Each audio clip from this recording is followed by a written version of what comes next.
तो वापिस से हम कंटिन्यू करते हैं अकाउंटिंग फॉर शेयर कैपिटल। पिछले लेक्चर में हम लोगों ने अकाउंटिंग फॉर शेयर कैपिटल का क्वेश्चन नंबर 10 देख लिया था और क्वेश्चन नंबर 11 मैंने होमवर्क भी दिया था जो कि सेम था, बिल्कुल क्वेश्चन नंबर 10 जैसा। आज हम सॉल्व करने वाले हैं क्वेश्चन नंबर 12। ठीक है, आज हम सॉल्व करेंगे क्वेश्चन नंबर 12। यहां लिख देता क्वेश्चन नंबर 12। अच्छा, पिछले लेक्चर में हमने क्या देखा था कि हमें बेचने थे 10,000 शेयर, लोगों ने अप्लाई किया 15,000 शेयर्स के लिए, यानी 5,000 शेयर्स की एप्लीकेशन ज्यादा आई थी, सो हमने उनको रिजेक्ट कर दिया, उनको शेयर्स नहीं बांटे और उनका पैसा हमने उनको वापस कर दिया। सही है। अब आज का एक स्टेप आगे, एक लेवल आगे का क्वेश्चन रहेगा। चलते हैं क्वेश्चन नंबर 12 की तरफ। Question number 12, L Limited invited an applications for 10,000 shares of ₹25 each। अच्छा, कंपनी ने 10,000 शेयर्स बेचने के लिए निकाले। एक शेयर की फेस वैल्यू जो कि कितनी थी, एक शेयर की फेस वैल्यू जो कि थी फेस वैल्यू ₹25 ईच, 25 रुपए एक शेयर की फेस वैल्यू थी। सही है। आगे, एट अ प्रीमियम ऑफ 5 पर शेयर पेबल एज अंडर। अच्छा, एक शेयर के पीछे company premium is a charge against reputation. सही है। 5 रुपए मांग रही है, यानी इश्यू प्राइस कंपनी ने रखी शेयर की अपने 30 रुपए। Payable as under.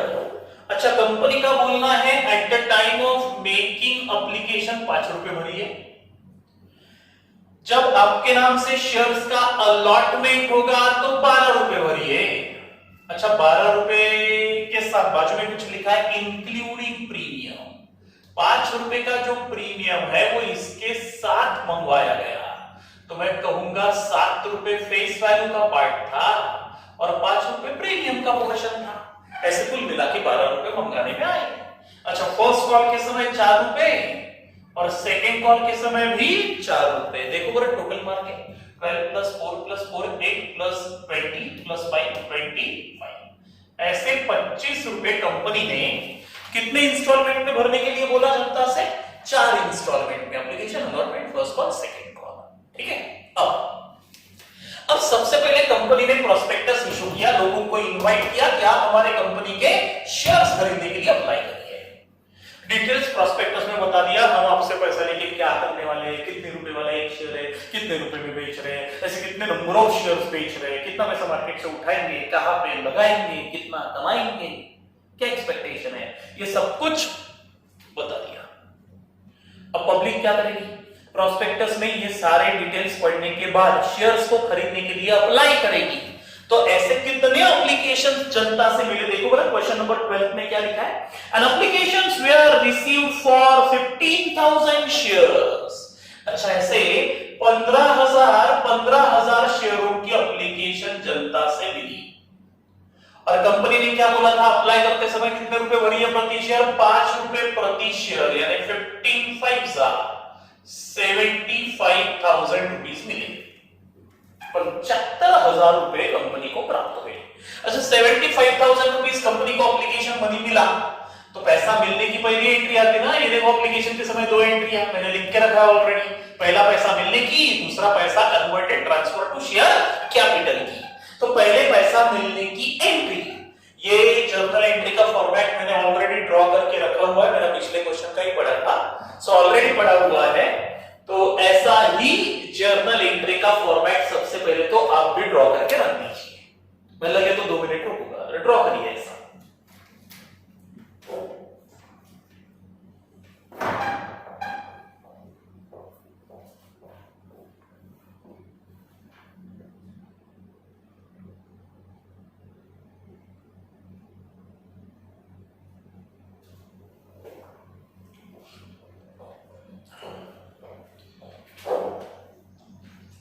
चलो इसके बाद आगे।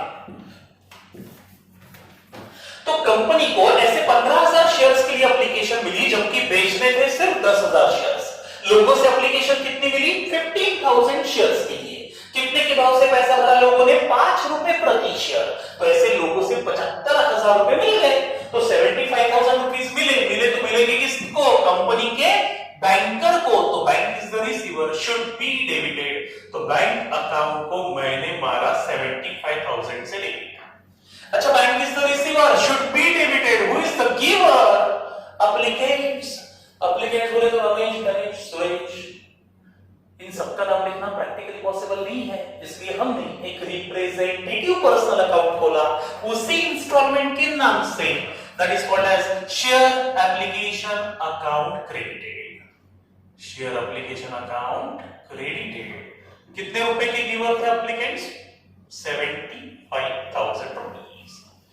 अच्छा, इस जर्नल एंट्री का नरेशन क्या आएगा? Being application money receive. Being application money receive. सही है? आगे। अब कंपनी को एप्लीकेशंस मिल गई। कितने शेयर्स की मिली थी? 15,000 शेयर्स की। कितने के भाव से मिली थी? 5 रुपए के भाव से मिली थी, यानी 75,000 रुपए मिले थे। अब कंपनी शेयर्स बांटेगी, लेकिन कंपनी शेयर्स बांटने के लिए कंपनी के पास शेयर है कितने? 10,000 शेयर। लोगों ने मांगे कितने? 15,000 शेयर। तो 15,000 तो बांट नहीं सकते। तो एक बार चेक कर लो, आगे कुछ लिखा होगा। An applications were received for 15,000 shares, out of which an application for 5,000 shares were rejected. अच्छा, इन 15,000 शेयरों में से 5,000 शेयर्स रिजेक्ट कर दिए और कितने शेयर्स अलॉट कर दिए? 10,000। तो जितने बेटे अलॉट किए उतने ही शेयरों का पैसा ट्रांसफर होगा शेयर कैपिटल में। बोले तो 50,000 रुपए will be transfer to share capital. ऐसे है ना शेयर कैपिटल। और जिनके शेयर्स रिजेक्ट किए गए एप्लीकेशन, उनका पैसा रिफंड होगा। ऐसे कितने नंबर ऑफ शेयर्स की एप्लीकेशन थी? 5,000। तो 5,000 इंटू 5 के भाव से आई थी एप्लीकेशन, 25,000 रुपए रिफंड होंगे। तो 75,000 का ये रहा बाइफर्केशन। कुछ लोगों को शेयर्स मिलेंगे, कुछ लोगों का पैसा वापिस होगा। रमेश को शेयर्स मिले, रिसीवर। सुरेश को शेयर्स मिले 200, रिसीवर। पवन को 300 शेयर मिले, रिसीवर। प्रियंका को 200 शेयर मिले, रिसीवर। प्राची मैडम को 300 शेयर मिले, रिसीवर। कितकी मैडम को 500 शेयर मिले, रिसीवर। अनस बावला को शेयर नहीं मिले, उसको उसका पैसा वापस कर दिया, तो भी रिसीवर। तब भी रिसीवर है, पैसा वापस किया तो रिसीवर बन गया ना। अच्छा, उसके अलावा कार्तिक को शेयर नहीं मिले इस बार, उसके भी पैसे वापस कर दिया, अगेन रिसीवर। यानी पैसा मिला तो भी रिसीवर है, वापस किया तो, और शेयर्स दिए तो भी रिसीवर है। दोनों केसेस में एप्लीकेंट रिसीवर है। रिसीवर है तो रिसीवर के तौर पे एप्लीकेंट को मारूंगा डेबिट। लेकिन एप्लीकेंट एक है कि अनेक, इसलिए मैंने एक अकाउंट खोला था पिछले एंट्री में। क्या नाम से? शेयर एप्लीकेशन अकाउंट के नाम से। मैं मारूंगा डेबिट। अच्छा, गिवर थे 75,000 के, तो बेनिफिट्स भी अलॉट होंगे 75,000 के। सही है? अच्छा, एप्लीकेशन मनी में से कितना पैसा should be transfer to share capital? मैंने वहां कैलकुलेशन करके रखा हुआ है। तो शेयर कैपिटल में ट्रांसफर होगा कितना पैसा? शेयर कैपिटल में ट्रांसफर होगा 50,000 रुपए। कैलकुलेशन लिख देता है यहां पे भी। 10,000 शेयर्स के पीछे 5 रुपए के भाव से, so 50,000 will be transfer to share capital. और सर बाकी पैसों का क्या? बाकी पैसा हम करेंगे रिफंड। रिफंड करेंगे तो पैसा वापस जाएगा। आया था बैंक में, जाएगा बैंक से। कितने शेयर्स का पैसा वापस जाएगा? 5,000।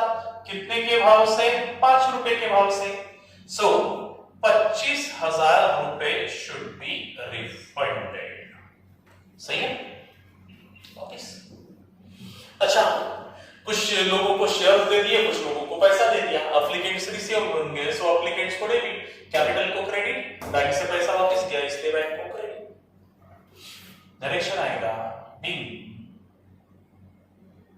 ये पिछले लेक्चर में भी हुआ है, हाँ रिपीटेशन है फिर से। Being application money converted into share capital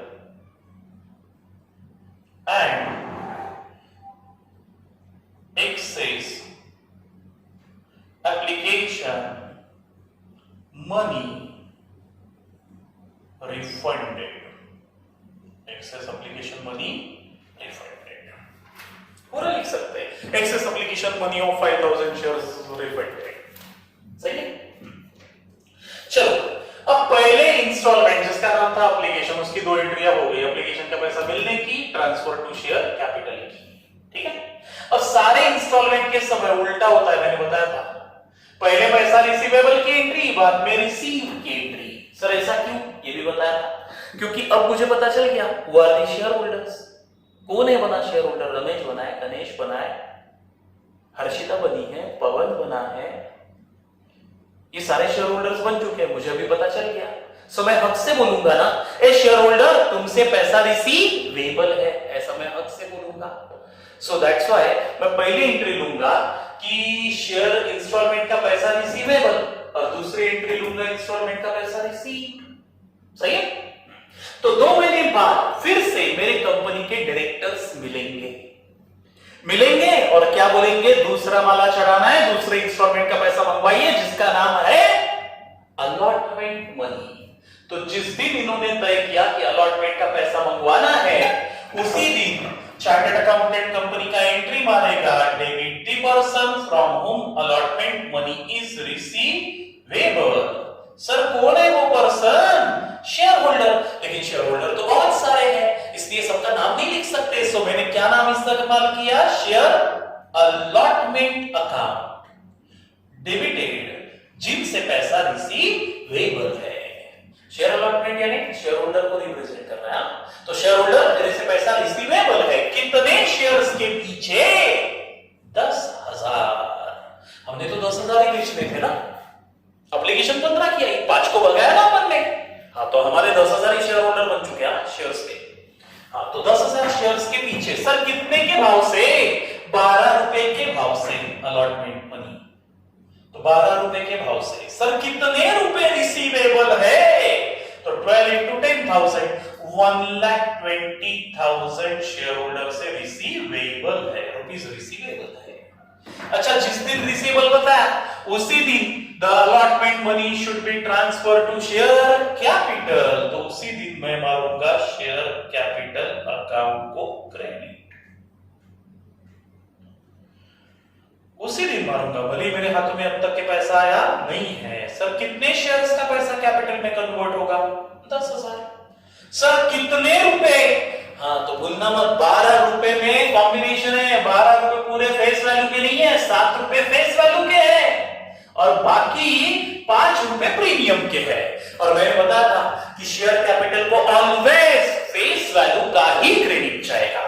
तो इसलिए 10,000 into 7 यानी 70,000 रुपीज से मैं मारूंगा शेयर कैपिटल अकाउंट को क्रेडिट। तो सर बाकी पैसा किस बात का था, सिक्योरिटीज प्रीमियम या शेयर प्रीमियम, वो भी लिखा तो भी चलेगा। क्रेडिटेड 10,000 शेयर्स के पीछे कितने रुपए का प्रीमियम है, 5 रुपए पर शेयर, यानी 50,000 रुपए should be credited transfer to share premium account. ये दोनों टेबल दिख रहा है शेयर होल्डर को, अब हमने रख लिया वो पैसा अपने पास, है ना। अच्छा नरेशन आएगा, किस बात की एंट्री थी ये, पहली एंट्री किस बात को लेके है, अलॉटमेंट का पैसा रिसीवेबल देता।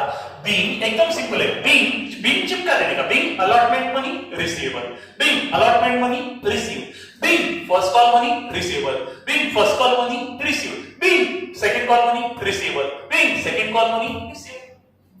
नरेशन तो being allotment money receivable and transfer transfer to share capital and securities premium. सही है या शेयर प्रीमियम, बात ही की है। अच्छा, ये हो गई एंट्री नंबर 3। अलॉटमेंट का पैसा रिसीवेबल। अब डायरेक्टर्स ने तय किया कि पैसा चाहिए, रिसीवेबल बता दिया। अब तक के हाथ में पैसा आया नहीं है। पैसा तो कब आएगा? जब सबके घर में लेटर जाएंगे और लेटर जाने के बाद हमको पैसा आएगा। अच्छा, पैसा आएगा तो एक बार क्वेश्चन में चेक करना कि पूरा पैसा आया है क्या। कोई डिफॉल्टर भी तो हो सकता है ना, जिसने लेटर आया, अलॉटमेंट लेटर, पत्र मिला, लेकिन पैसे नहीं भेजे, है ना। हमारे भी क्लास में कुछ डिफॉल्टर रहते ही है, तो वैसे ही यहां पे भी डिफॉल्टर है। देखो कैसे डिफॉल्टर, कौन कौन है डिफॉल्टर। हाँ, जैसे क्वेश्चन नंबर 12 में ऑल दी कॉल्स, देखो लिखा हुआ है ऑल दी कॉल्स, सारे इंस्टॉलमेंट वे are duly made and received, मंगवाए गए और मिल भी गए, एक्सेप्ट मिस्टर गरीब। अच्छा, कोई गरीब नाम का प्राणी है, गरीब नाम का इंसान है, होल्डिंग 100 शेयर, जिसके पास कितने शेयर है? 100 शेयर है, फेल्स टू पे first and second call money, जिसने पहले और दूसरे कॉल के इंस्टॉलमेंट का पैसा नहीं दिया।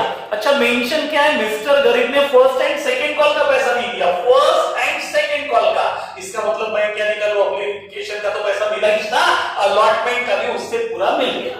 यानी अलॉटमेंट मनी पूरा कंपनी को मिल चुका है।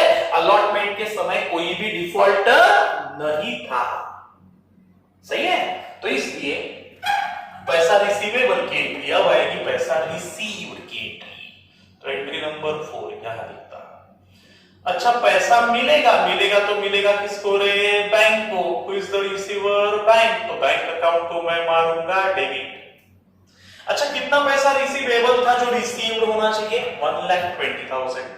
तो लिख दूं 1,20,000 से बैंक अकाउंट को डेबिट। यही पे एंट्री हो सकती थी अपनी, यही पे कर लेते ना। एंट्री नंबर 4, पैसा पूरा मिल चुका है, वैसे भी कोई डिफॉल्टर नहीं है। बाय बैंक अकाउंट को मैं मारूंगा debit. And who is the giver of this money? Share holder. लेकिन नाम नहीं लिखते। इंस्टॉलमेंट का नाम क्या था? अलॉटमेंट को क्रेडिट। कितना रिसीवेबल था जो रिसीव्ड होगा? 1,20,000 रिसीवेबल था, तो रिसीव्ड भी होगा 1,20,000। सही है?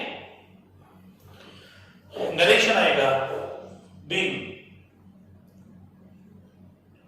Allotment money received. यहां पे आपका दूसरा इंस्टॉलमेंट की 2 एंट्रियां सब।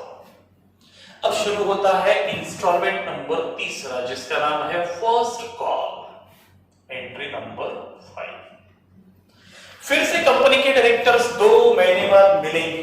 अच्छा, मिलेंगे और क्या बोलेंगे कि वापस से कंपनी के बिल्डिंग का तीसरा फ्लोर चलाना है, पैसे चाहिए, सो तीसरे कॉल का पैसा शेयर होल्डर आप हमको भेजिए, तीसरे इंस्टॉलमेंट का, जिसका नाम था फर्स्ट कॉल मनी, आप हमको भेजिए। तो जिस दिन बोर्ड मीटिंग हुई, डायरेक्टर्स मिले, उसी दिन बोर्ड मीटिंग में ये रिजोल्यूशन पास हुआ कि the first call money is receivable, और उसी दिन अकाउंटेंट ने एंट्री भी मार दी पैसा रिसीवेबल की, डेबिट द पर्सन फ्रॉम हुम first call money is receivable. वो पर्सन कौन है? Share holder. लेकिन सबका नाम लिखना पॉसिबल नहीं है, इसलिए मैंने क्या नाम से अकाउंट खोला? Share first call. कितने शेयर्स के पीछे पैसा रिसीवेबल है? 10,000। सर, कितने के भाव से रिसीवेबल है? 4 रुपए प्रति शेयर। सो 40,000 रुपए शेयर होल्डर तेरे से रिसीवेबल है। सही है?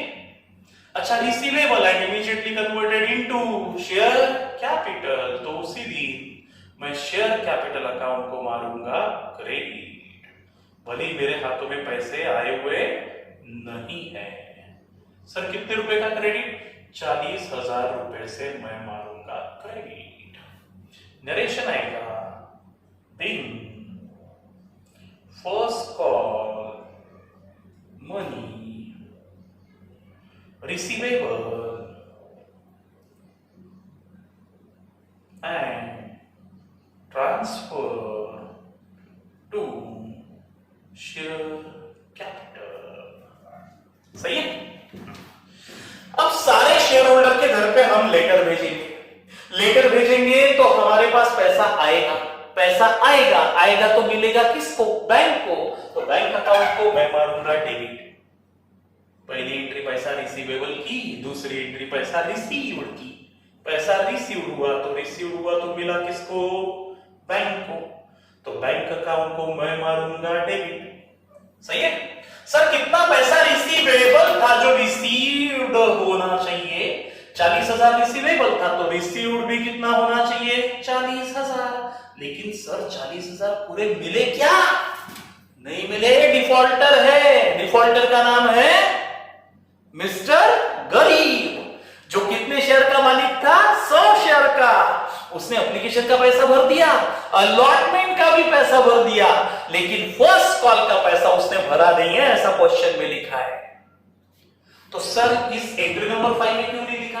अरे वो तो पैसा रिसीवेबल की एंट्री थी ना। उस समय तो अपन बोर्ड मीटिंग में बैठे थे। बोर्ड मीटिंग में थोड़ी ना मेरे सपने में आने वाला है कि मिस्टर गरीब पैसा नहीं भेजने वाला। रिसीवेबल में पूरा बताऊंगा। हाँ, रिसीव्ड के दिन पैसा कम आएगा ना बैंक के खाते में। सही है। तो इसलिए उस बात को मैंने रिसीव्ड वाले एंट्री में कंसीडर किया कि एक इंसान ने पैसे भेजे हुए नहीं है। कितने शेयर का मालिक था वो? 100 शेयर का। तो 100 इंटू प्रति शेयर कितना भेजना था? 4 रुपए। तो 100 इंटू 400 रुपीज कम आएंगे ना बैंक के खाते में। तो इसलिए 40,000 माइनस 400। तो बैंक में आए कितने रुपए सर? 39,600। सही है। 39,600 आ गए। अच्छा 400 रुपए नहीं आए तो मैं डिफॉल्टर मिस्टर गरीब को याद रखूं कि भूल जाऊं रे? पैसे मिले कि मिलने बाकी है? मिलने बाकी है तो मिस्टर गरीब को याद रखना पड़ेगा। तो मैं बोलूंगा ए मिस्टर गरीब, तेरे से अभी भी 400 रुपीज रिसीवेबल है। तो मिस्टर गरीब को मैं मारूंगा डेबिट। गरीब अकाउंट को मैं मारूंगा डेबिट, क्योंकि उससे अभी भी कॉल का पैसा रिसीवेबल है। कितने शेयर्स के पीछे? 100 शेयर्स के पीछे। कितने के भाव से? 4 के भाव से। इसलिए 400 रुपए मिस्टर गरीब तेरे से अभी भी रिसीवेबल है। लेकिन मुझे बताइए, डिफॉल्टर अगर रियलिटी में देखा जाए एक ही रहता होगा कि बहुत सारे होते होंगे? बहुत सारे होते होंगे यार। ये भी हो सकता है कि मिस्टर गरीब है, मिस्टर रईस ने भी पैसे डुबाए, अपने पवन ने भी शेयर खरीदे थे 200, लेकिन 4 रुपए प्रति शेयर, 800 रुपए नहीं भरे। कपिल ने भी शेयर खरीदे थे 500, 4 रुपए के भाव से 2000 भरने थे, नहीं भरे। तो कपिल है, पवन है, रमेश है, रईस है, गरीब है, इतने सारे डिफॉल्टर है, तो किस किस को डेबिट मारते बैठोगे? तो आप समझ गए होंगे वापिस से बीच में कौन आने वाला है? Representative personal account. तो इसलिए मैं इंडिविजुअल शेयर होल्डर का नाम नहीं लिखूंगा, इसके बजाय एक रिप्रेजेंटेटिव पर्सनल अकाउंट खोलना पसंद करूंगा। किस नाम से? कॉल्स इन अरियर्स के नाम से। क्या नाम से बोला मैंने? कॉल्स इन अरियर्स के नाम से। सर ये कॉल्स इन अरियर्स अकाउंट कौन से टाइप का अकाउंट है? तो calls in arrears account representative personal account है।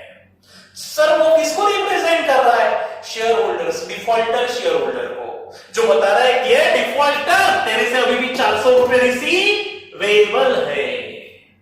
सर एंट्री क्या की चल रही? एंट्री चल रही पैसा रिसीवेबल की रिसीव की? रिसीव की। रिसीवेबल ये था, फर्स्ट कॉल मनी रिसीवेबल, ये है first call money received, bank is the receiver, should be debited, who is the giver? Share first call वाले। तो शेयर फर्स्ट कॉल को मैं मारूंगा क्रेडिट। डेबिट था 40 का, तो क्रेडिट भी मारूंगा 40,000 का, तभी वो अकाउंट बंद होगा। ध्यान में रखना, जितने भी रिप्रेजेंटेटिव पर्सनल अकाउंट है पहले एंट्री में खुलेंगे, दूसरे एंट्री में बंद हो जाएंगे। डेबिट 40 का, क्रेडिट 40 का। सही है। चलो नरेशन आएगा भी। First call money receive and calls in arrears on 400 shares. एक लाइन जुड़ गई ना, calls in arrears account open हो गया। 3 लाइन आई ना, bank debit, calls in arrears debit, share first call credit. तो एक लाइन मैंने नरेशन में भी जोड़ दिया है, calls in arrears of 400 shares. सही है। चलो यहां पे तीसरे इंस्टॉलमेंट की 2 एंट्रियां समाप्त। अब आती है बारी सेकंड कॉल की। सेकंड कॉल फिर से 2 महीने बाद डायरेक्टर्स मिलेंगे, बोलेंगे चौथा फ्लोर चढ़ाना है, आप सेकंड कॉल का पैसा शेयर होल्डर भेजिए। तो जिस दिन ये रिजोल्यूशन बोर्ड रिजोल्यूशन तय हुआ उसी दिन अकाउंटेंट एंट्री मारेगा। Entry number 7, debit the person from whom second call money is receivable. तो शेयर सेकंड कॉल को मैं मारूंगा डेबिट। ए शेयर होल्डर हो, तुमसे पैसा रिसीवेबल है, कितना? 10,000 शेयर के पीछे कितने के भाव से? वापिस 4 रुपीज है। पूरा सेम रिपीट होने वाली है ये एंट्री ऐसे। तो तुम लोगों से 40,000 रुपए रिसीवेबल है, रिसीवेबल है। अच्छा रिसीवेबल है, जिस दिन रिसीवेबल बताया उसी दिन transfer to share capital account को मैं मारूंगा क्रेडिट। भले हाथ में पैसे आए नहीं है, 40,000 रुपए से शेयर कैपिटल को क्रेडिट। सर एक जन ने पैसा नहीं दिया ना मिस्टर गरीब ने, उसका क्या? तो वो रिसीव्ड के समय आएगा, वो मैटर रिसीव्ड के समय पता चलेगा ना। अब तो अपन बोर्ड मीटिंग में बैठे हैं, अब अपन क्या बोल रहे हैं, रईस गरीब पवन सभी लोग तुमसे पैसा रिसीवेबल है, दैट्स ऑल। तो रिसीवेबल की एंट्री आ रही। अपने को थोड़ी ना बोर्ड मीटिंग में सपने में आने वाला है कि एक जन ने पैसे डुबाए, 3 लोगों ने पैसे डुबाए, ये नहीं पता अभी अपने को। सो सारे शेयर होल्डर से पैसा रिसीवेबल होता था। नरेशन आएगा being share first call money receive. सही है। उसके बाद अब सबके घर में हम क्या करेंगे? लेटर भेजेंगे। लेटर भेजेंगे तो पैसा आएगा, पैसा आएगा तो बैंक को मिलेगा। तो बैंक इज द रिसीवर, तो बैंक अकाउंट को मैं मारूंगा डेबिट। सर पूरे 40,000 आए क्या? नहीं ना, एक जन का डिफॉल्ट अभी भी कंटिन्यू है। कौन था वो? रिसीवेबल तो थे 40, लेकिन रिसीव्ड पूरे प्राप्त नहीं हुए ना। एक डिफॉल्टर है जिसका नाम क्या था? मिस्टर गरीब। कितने शेयर का मालिक था? 100 शेयर का। सेकंड कॉल भी डुबाया है उसने, देखो लिखा है फेल्स टू पे first time second call. First call भी नहीं दिया, पट्टे ने सेकंड कॉल भी नहीं दिया, दोनों पैसे डुबा दिए। तो 40,000 माइनस कितने रुपए डुबाए? कितने शेयर का मालिक था वो? 100। 100 इंटू कितने के भाव से पैसा मंगवाया सेकंड कॉल का? 4। 100 इंटू 4, 400 डुबाए वापिस। तो बैंक के हाथ में आए कितने रुपए? 39,600। सही है। अच्छा 400 रुपए डुबाने पे मैं मिस्टर गरीब को याद रखूं कि भूल जाऊं? याद रखो। डेबिट मार्के कि क्रेडिट मार्के?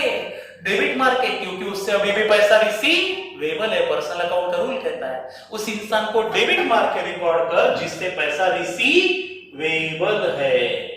लेकिन मिस्टर गरीब जैसे लोग डिफॉल्टर एक है कि अनेक है, तो कितने कितने डिफॉल्टर के नाम लिखूं? इसलिए मैंने क्या नाम से रिप्रेजेंटेटिव पर्सन अकाउंट खोला? कॉल्स इन अरियर्स अकाउंट को मैंने मारा डेबिट। सर क्यों? अरे यार फिर नहीं तो क्या, फिर मिस्टर गरीब से पैसा रिसीवेबल है, मैं लिखूंगा मिस्टर गरीब को डेबिट। पवन ने पैसे डुबाए, मिस्टर पवन को डेबिट। फिर रमेश ने डुबाए, मिस्टर रमेश को डेबिट। अनस बावला ने डुबाए, अनस बावला को डेबिट। कितने लोगों को डेबिट मारू? कंपनी के केस में रियलिटी में लाखों करोड़ों शेयर होल्डर्स होते हैं, इतने नाम से अकाउंट खोलूं क्या? तो ये संभव नहीं है। इसलिए मैंने क्या किया, एक ही लाइन से अकाउंट खोला, कॉल्स इन अरियर्स। कॉल्स यानी इंस्टॉलमेंट, इन अरियर्स, अरियर्स यानी पेंडिंग। अरियर शब्द का मतलब होता है पेंडिंग। तो कॉल पेंडिंग अकाउंट, कितने रुपए पेंडिंग पड़े हैं? एक शेयर होल्डर गरीब जिसके पास 100 शेयर थे इंटू 4 के भाव से, तो 400 रुपए रिसीवेबल अभी भी है। समझ गया? अच्छा एंट्री क्या की चल रही? ये पहली थी पैसा रिसीवेबल।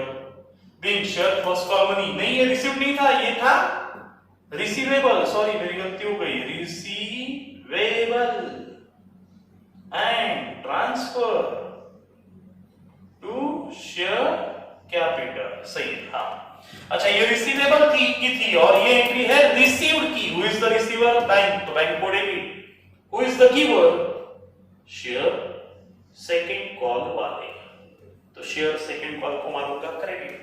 कितने रुपयों का क्रेडिट मारू? डेबिट था 40 का, क्रेडिट भी जाएगा 40 का, तभी तो share second call account close होगा। सही है। नरेशन आएगा, bill second call receive and calls in arrears for कितने शेयर्स के पीछे? 100 शेयर्स। यहां पे भी 100 शेयर चाहिए, 400 लिखा था गलती से, 100 शेयर। सही है, हो गया, प्रॉब्लम समाप्त। आज के क्वेश्चन में, आज के लेक्चर में नई बात क्या थी कि सारे इंस्टॉलमेंट ईमानदारी से नहीं मिलते, कोई ना कोई डिफॉल्टर रहता ही है जो पैसे नहीं भरता। अरे यार, हमारे ट्यूशन में भी होता है ऐसा। तो एडमिशन तो 500 लोग ले लेते, लेकिन 500 में से 10 तो ऐसे डिफॉल्टर होंगे ही ना जो फीस डुबाते हैं, एडमिशन के समय थोड़ा भर देते, बाद में डुबाते हैं। तो ऐसा ही कंपनी के केस में भी होता है। कंपनी शेयर्स बेचती जनता को, जनता खरीदती, अप्लाई करती, अप्लाई तो सभी कर देते, लेकिन सारे लोग इंस्टॉलमेंट ईमानदारी से नहीं भरते। तो जिन्होंने नहीं भरा उसे मैं याद रखूंगा किस नाम से? Calls in arrears. Calls installment in arrears. Arrear शब्द का मतलब होता है पेंडिंग, पेंडिंग फॉल के नाम से। Is a representative person. ठीक है, तो आज के लेक्चर की ये नई बात थी। सेम रिपीटेशन हुआ है आज के लेक्चर में भी। देखिए, पैसा मिला, बैंक को डेबिट, वर गिवर, एप्लीकेंट्स को क्रेडिट। देन शेयर बांटे, कुछ एक्स्ट्रा पैसा रिफंड किया, एप्लीकेंट्स रिसीवर, उनको डेबिट, कैपिटल को क्रेडिट, बैंक से पैसा गया क्रेडिट। फिर हर एक एंट्री में, पहले एंट्री में पैसा रिसीवेबल, दूसरे में receivable. Allotment money receivable, allotment money receive, first call money receivable, first call money received. Received हुआ तो बैंक को डेबिट। अच्छा, कुछ लोगों से नहीं मिला, उनको डेबिट मारा। क्यों? क्योंकि अभी भी पैसा रिसीवेबल बता रहा है। सर, बैंक को भी डेबिट मारा तो रिसीवेबल बता रहा है, वो तो बताएंगे नहीं, क्योंकि पैसा मेरे हाथ में नहीं आया, मेरे बैंक में गया, पैसा तो मेरा है ना। सो मैं बोलूंगा, ए बैंक, तेरे से भी मेरे 39,600 रिसीवेबल है और डिफॉल्टर तेरे से 400 रिसीवेबल है 100 शेयर के पीछे। सही है। फिर से यहां पे रिपीटेशन। इस शेयर सेकंड कॉल वालों, तुमसे पैसा रिसीवेबल है, दूसरे एंट्री में पैसा रिसीव, बैंक को debit. Who is the giver? Share second call. तो इस प्रकार से ये आंसर रहेगा। ठीक है, अब इसे सॉल्व करिए, लिख लीजिए अच्छे से। इससे रिलेटेड होमवर्क, आपके लिए रहेगा क्वेश्चन नंबर 13 मैं करा के दूंगा। क्वेश्चन नंबर 13 मैं करा के दूंगा। क्वेश्चन नंबर 12 हमने सॉल्व किया, इससे रिलेटेड होमवर्क मैं अलग से आपको व्हाट्सएप करूंगा। ठीक है, चलो यहां हम रुकते हैं, अब इसे सॉल्व करिए। Thank you.